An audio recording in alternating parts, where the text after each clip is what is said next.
Proklamasi. Kami, bangsa Indonesia, dengan ini menyatakan kemerdekaan Indonesia. Sejak Indonesia itu berdiri, dari Presiden pertama Soekarno, Soeharto, terus Habibie, Gus Dur, Megawati, SBY, Jokowi, sampai dengan Pak Prabowo yang ke-8, semua itu melewati politik.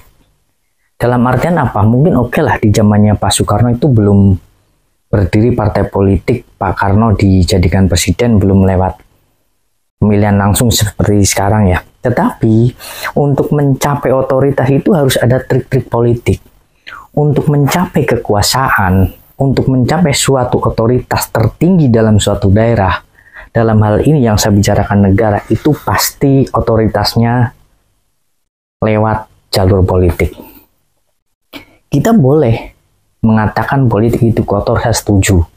Tapi hal-hal yang harus dilewati itu ya berpolitik. Kalau kita ingin menjadi orang yang bisa mempunyai kekuatan, otoritas, memperbaiki suatu daerah, negara, provinsi, kabupaten, itu harus dengan berpolitik.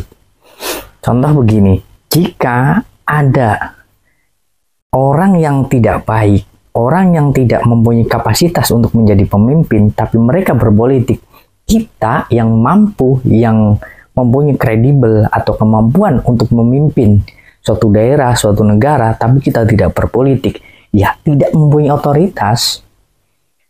Kalau kita anti politik, ya nggak bisa untuk mencapai otoritas karena kita hidup di negara demokrasi.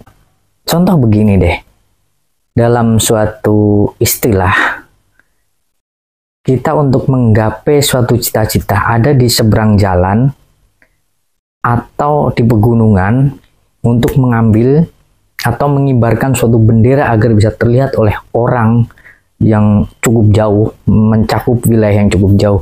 Kita harus naik ke gunung itu untuk menancapkan bendera itu. Tapi untuk mencapai ke gunung itu banyak rintangan, ataupun kita harus nebang pohon, terus atau membuat jalan, ataupun nanti ada hewan-hewan yang harus kita korbankan. Tapi kita untuk mencapai ke atas kita harus lalui itu semuanya. Entah misalkan kita ada kotoran lah, kotoran apa, kotoran binatang atau apa, kita ya tetap harus melewati. Jalur itu harus dilewati. Tapi setelah kita mencapai otoritas, kita bisa memperbaiki semua itu. Jadi politik untuk berbangsa, bernegara, dan beragama itu menurut saya sangat perlu. Jadi kita jangan anti politik. Ketika politik itu tidak dipegang otoritasnya oleh orang yang mempunyai kemampuan, yang alim, yang soleh, ya penjahat-penjahat, orang-orang dolim, orang-orang yang tidak baik akan mengisi, akan menjadi pemegang kendali otoritas suatu negara ataupun daerah.